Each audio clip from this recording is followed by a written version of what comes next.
He is not the central character. No, he is he could be a pivotal one in changing the protagonist's view of life. What did you think of Shah Rukh Khan's performance in the voice and is he adding star value or? Oh, definitely has added star value. And for me, there were people, I was not, there's some lovely moments. I don't look at it as good acting, bad acting, great acting and all that. I look at it as lovely moments. What matters is the film, not an individual actor bouncing off the trampoline, the platform, fine.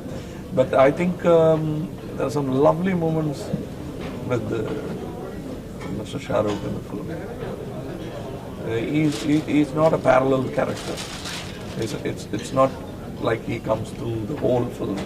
Saket Ram is the main character, but he is a much bigger character than what is played by Nasir Saab as Gandhi. He appears more often in the film. And since the hero travels through many cities and lives, everybody doesn't have, the biggest role is taken by me. I hog on footage, yes, but it's safer. I have all my call sheets of this actor, so I thought it's safer to base it around this actor. Is it strange to mix reality and fiction? We do it all the time. You ask a person why he was late, he will say one reason and two other things are made up. It was a very heavy traffic jam. He would say it was simply that he forgot that there was no traffic. There was traffic, but you know, everything has a little bit of. Well, it's very difficult to be absolutely honest. Then you achieve a better level of intellect. In this film, what do we see? Real events with fictional characters? It's all a combi. You keep asking the question. Even the actors in the film ask questions which astounded me, which means I have led them on with my story. So it gives you great pleasure. It's like sometimes you tell your friend that you have a girlfriend who doesn't exist, then it becomes gross and she's real and for the other person. So he keeps asking you, then you invent a number, then suddenly you find another person with the same number and with not the face, and it goes on. It's very intriguing. It's quite interesting as an exercise. What kind of research did you do? Well, it would be wrong to dismiss it off as I didn't do any work, because that would be being unfair to whatever sweat I put into the work. But the fact remains that no research need be done on Gandhi. It's there in the psyche. But I had to go through various things, libraries, books. I read at least 10 good books because of this film, which has sort of opened my eyes to the history of India, and met at least 20-30 people who had things to say that I never knew had happened. And now I like an assistant interpreter, is going around telling, like people didn't know, at least I did before, people didn't know that there was an assassination attempt on Gandhiji on the 20th of January, 10 days before this January, done by the same people. They failed, they came back, regrouped, recollected weapons, went back and shot him.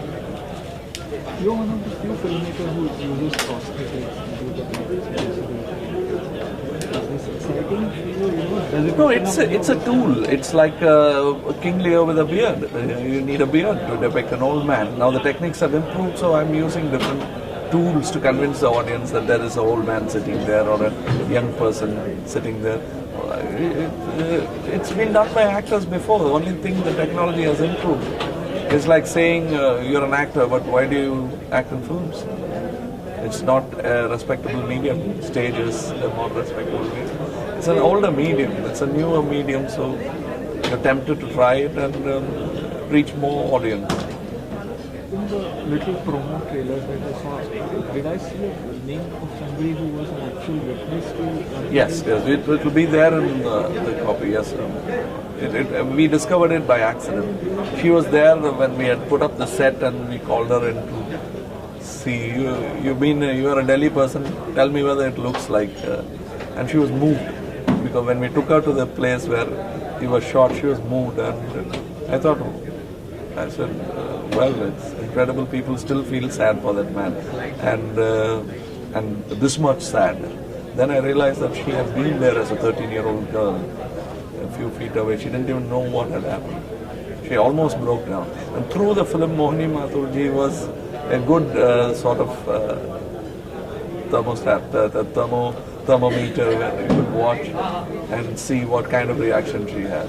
She would suddenly walk out of the set and come back wiping her tears, and which means it had affected her. And I used to keep discussing Sadat Hasan Manto's story with her and how it impressed me. And then she used to tell me stories which he had not recorded or written, which had really happened. They were equally strong. So what Sadat Saab had done was actually be honest and tell a story in the best possible language. But what she was telling me, this is how it happened. And it was incredible that a country has survived and we are living with dignity. And little details like Jinnah Saab's daughter stayed back in India, chose India as a country. And Mr. Muhammad Ali Jinnah's grandson is our Muslim Wadia. That shows what kind of a country we are. We are really a broad spectrum, broad-minded democracy, and I'm proud about that. And I realize it when I get into ventures like this. What is the central theme or the basic idea? Is it happiness and survival? It's simply a waylaid Indian traveling, journeying through to find himself and the truth. He loses himself to the moment, captive of a time, is trying to get out of it and go through the motions and realize belated wisdom, but it still does come. Are you expecting any controversies surrounding this film? I think so. I don't. Well, anybody can kick it. I can say my name and create a controversy. It depends who kicks up the controversy. Thank you.